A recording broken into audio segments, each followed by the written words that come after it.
But $110 billion, American people aren't seeing that kind of money. It's coming out of their pockets.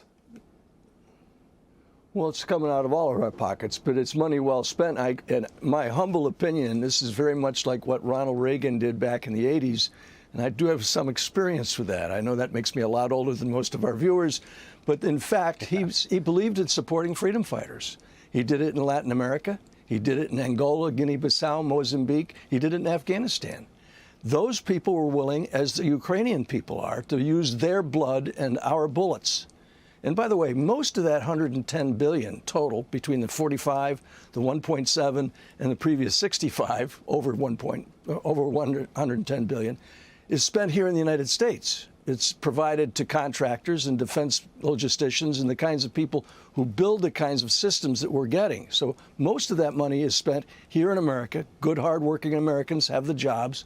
And when you look at that kind of an investment, what would be the difference if, when the giant does awake, and that's all about communist China. It's just not a plug for this book.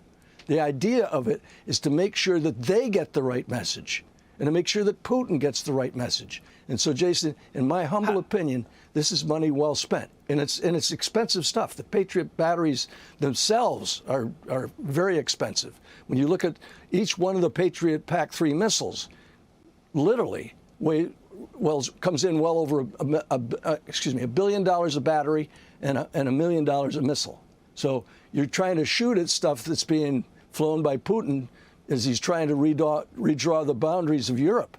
A Patriot battery, $1.5 billion. Each Patriot missile, $4 million. The max range about 100 miles. So the Iranians, Shahed drones, 80-pound warhead, 25K apiece. That's what we're up against. And he's got volleys and volleys of them that they're firing at infrastructure in the dead of winter. My oath of office is to the U.S. Constitution, not to any foreign nation. And no matter how sympathetic the cause, my oath of office is to the national security of the United States of America.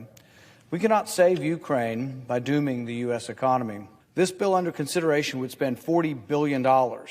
This is the second spending bill for Ukraine in 2 months. And this bill is 3 times larger than the first.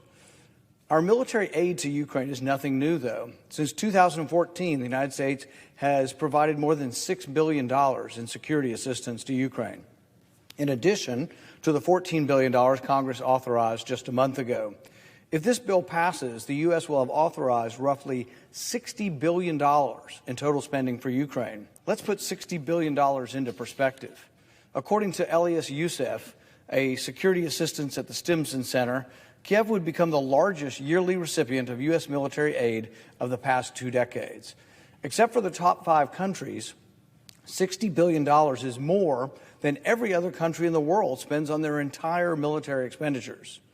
If this gift to Ukraine passes, our total aid to Ukraine will almost equal the entire military budget of Russia.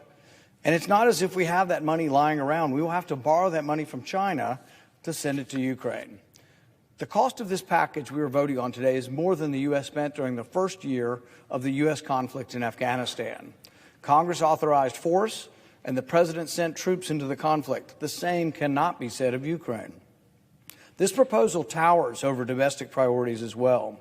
The massive package of $60 billion to Ukraine dwarfs the $6 million spent on cancer research annually.